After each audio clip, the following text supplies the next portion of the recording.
The idea really is to kind of clear my mind, make an interesting beginning. Uh, but I'm trying to clear my head from any expectations. The idea is to keep the process as as open-ended as I can, for as long as I can. I'm not predicting where it wants to go. It's telling me where it wants to go, and I'm trying to keep up with it. My goal isn't to turn figures into landscapes.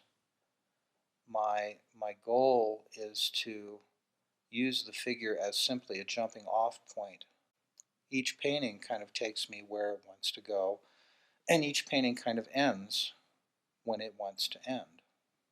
There are a number of stopping points that along the way that if I were more self-satisfied, I would stop there. But there's something in my head that says, I don't want to live with this.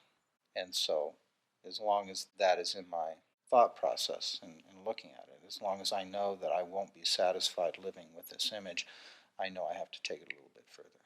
A lot of these watercolors, they've been soaked in baths 3, 4, 5, 6, 7 times until the paper itself is almost ready to completely dissolve.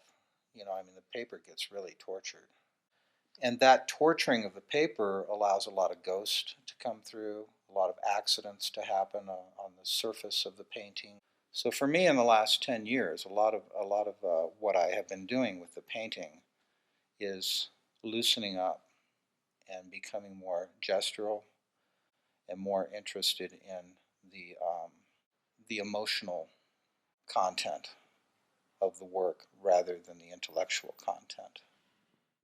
Because you are looking at forms that are kind of human, but that's a cloud. That's a volume of space sitting above a plateau, a mountain range, a distant mountain range, and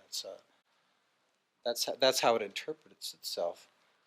But then, psychically, underneath it all, people are relating to it because of that leg there. For me, it's a really interesting place to live in. A space to paint in. It's kept me interested for 10 years now.